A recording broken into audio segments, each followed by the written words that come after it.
آج سے 400 سال قبل کسی جاپانی رئیس کا قیمتی مرتبان ٹوٹ گیا۔ اس نے مرتبان کی کرچیاں اٹھا کر باہر پھینک دیں۔ وہاں سے کوئی بدھ بھکشو گزر رہا تھا۔ اس نے کرچیاں دیکھیں، مسکرایا، کرچیاں اٹھا کر اپنے تھیلے میں ڈالیں اور رخصت ہو گیا۔ بھکشو کی کلائی میں سونے کا ایک کڑا تھا۔ یہ اس کی واحد متاع تھی۔ وہ دوسرے گاؤں پہنچا، سونار کے پاس گیا اور اس کی ورکشاپ میں مفت کام کی پیشکش کر دی۔ سونار نے اسے رہائش اور مفت کھانے کے عوض اپنے پاس رکھ لیا۔ بھکشو نے اس سے درخواست کی، میں سارا دن تمہارے پاس مفت کام کروں گا، لیکن شام کے وقت اپنا سونے کا کڑا پگھلا کر اپنے مرتبان کی مرمت کروں گا۔ سونار کو کیا اعتراض ہو سکتا تھا؟ چنانچہ دونوں کا سودا ہو گیا۔ بھکشو اب سارا دن سونار کا کام کرتا تھا اور شام کے وقت جب دکان بند ہو جاتی تھی تو وہ اپنا کڑا پگھلا کر سونا نرم کرتا تھا اور سونے کی تار سے مرتبان کی کرچیاں جوڑتا رہتا تھا۔ بھکشو نے مہینہ بھر کی محنت سے ٹوٹا ہوا مرتبان جوڑ لیا۔ مرتبان مکمل ہو گیا تو اس نے اسے صاف کر کے دکان کے شوکیس میں رکھ دیا۔ مرتبان سونے کی چمک کی وجہ سے دور سے دکھائی دیتا تھا اور دیکھنے والے بے اختیار اس کی طرف کھنچے چلے آتے تھے۔ یوں وہ مرتبان چند دنوں میں پورے علاقے میں مشہور ہو گیا اور لوگ اس کی منہ مانگی قیمت دینے کے لیے تیار ہو گئے، مگر بھکشو نے اسے بیچنے سے انکار کر دیا۔ اس کا کہنا تھا کہ یہ مرتبان کسی اور کی امانت ہے۔ مرتبان کی تعریف پھیلتے پھیلتے اس جاپانی رئیس تک بھی پہنچ گئی جو دراصل اس مرتبان کا مالک تھا۔ وہ بھی اس دکان پر پہنچ گیا۔ اس نے بھی مرتبان دیکھا مگر وہ اسے پہچان نہ سکا اور اس نے منہ مانگی قیمت دے کر مرتبان خریدنے کا اعلان کر دیا۔ بھکشو نے نیلامی کا بندوبست کر دیا۔ بولی شروع ہوئی اور رئیس بولی بڑھاتا رہا، یہاں تک کہ علاقے کے تمام رئیس ہار گئے اور وہ رئیس جیت گیا۔ رئیس نے جب فخر کے ساتھ مرتبان اٹھا لیا تو بھکشو آگے بڑھا اور مرتبان اسے دے کر بولا، حضور یہ مرتبان دراصل ہے ہی آپ کا اور میں آپ کی چیز کی قیمت آپ سے کیسے وصول کر سکتا ہوں؟ آپ اپنا مرتبان لیں اور میرے لیے بس دعا کر دیں۔ رئیس نے حیرت سے پوچھا، کیا مطلب؟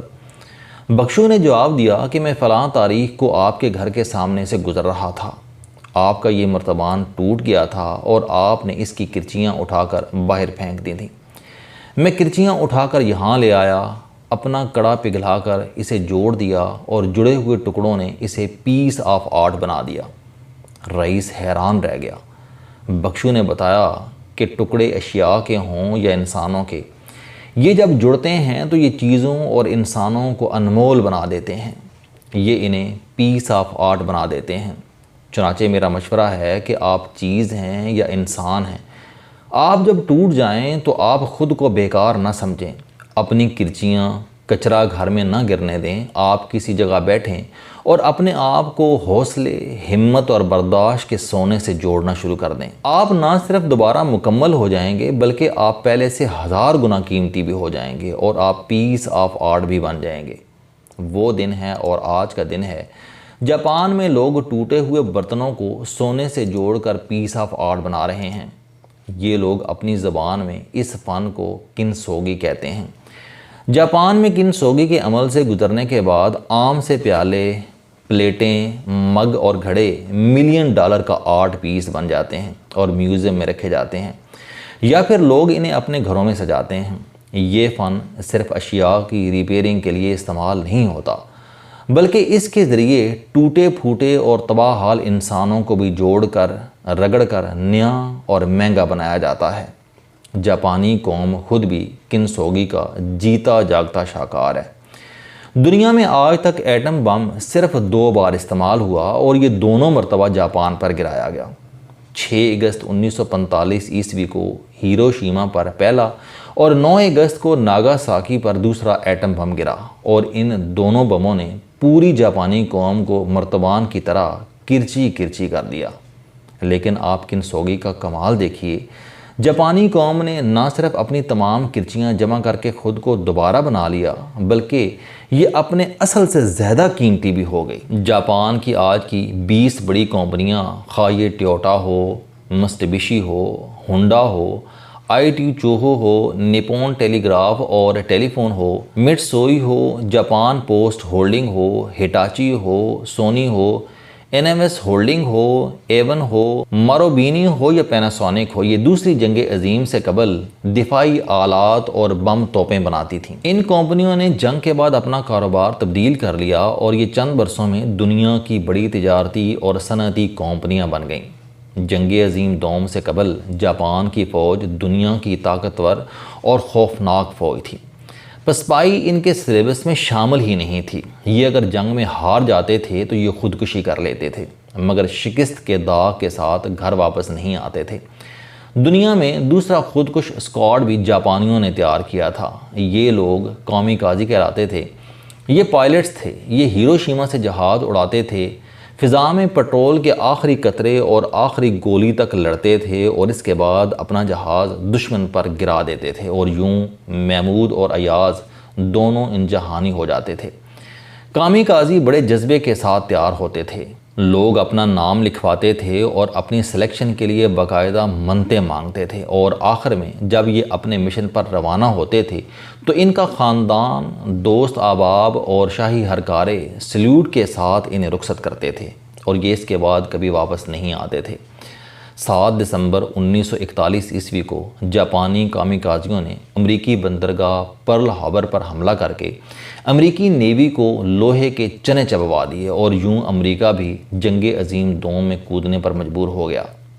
میں بچپن میں جب جاپانی حملے کے بارے میں پڑھتا تھا تو سوچتا تھا جاپان کہاں اور امریکہ کہاں؟ جاپانی پھر امریکہ کیسے پہنچے تھے؟ ذرا سا بڑا ہوا اور نقشے پڑھنا شروع کیے تو پتہ چلا کہ جاپان امریکی ریاست ہوائی سے زیادہ دور نہیں ہے۔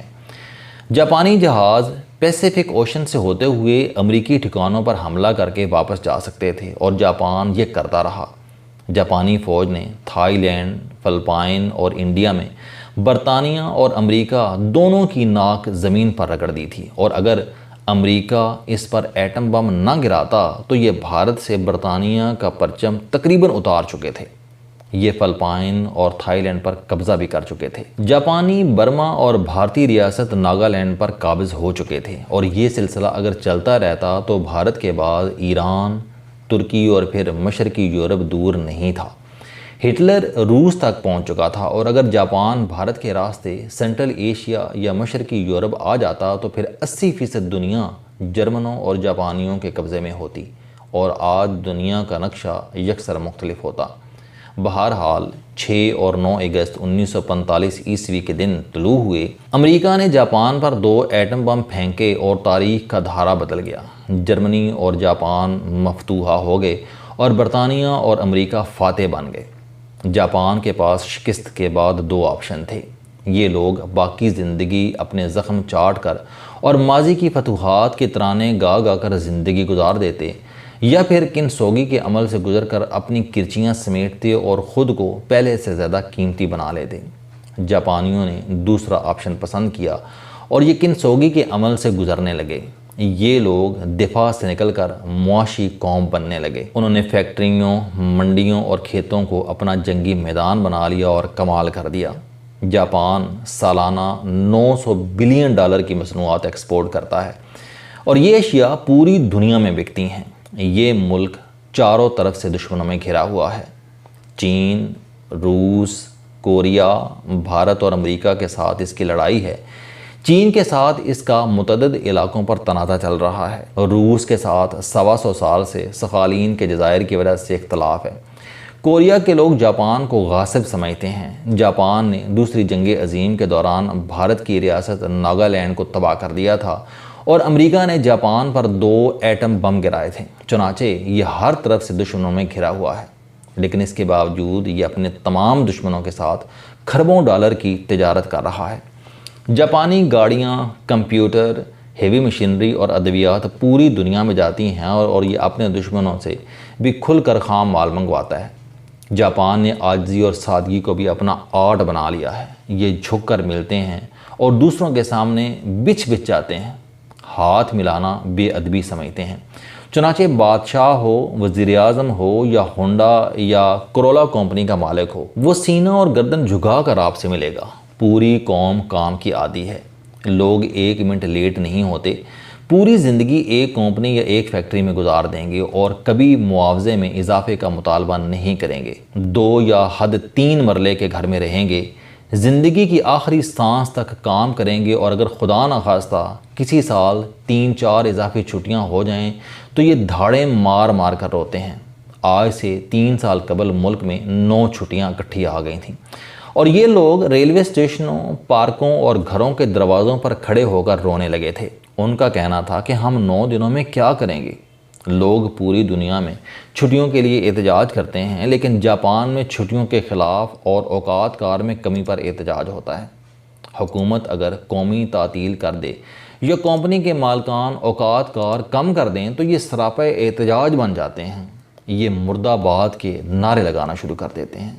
السلام علیکم، آپ اسٹوڈنٹ ہیں، کوئی جاب کرتے ہیں، کاروبار کرتے ہیں، یا پھر آپ گھریلو زندگی گزار رہے ہیں۔ اگر آپ اپنی زندگی کو بدلنا چاہتے ہیں تو اس چینل علم دوستی پر آپ زندگی میں کامیابی کے لیے جاوید چوہری صاحب کے موٹیویشنل، سوشل، سیلف ڈسکوری سے ریلیٹڈ اور صحت سے متعلق بے شمار کالم سن سکتے ہیں۔ میرا دعویٰ ہے کہ یہ چینل آپ کی زندگی بدل دے گا۔ اس چینل کا مقصد اچھی باتیں معاشرے میں پھیلانا ہے، اور اچھی بات کو دوسروں تک پہنچانا صدقہ جاریہ ہے۔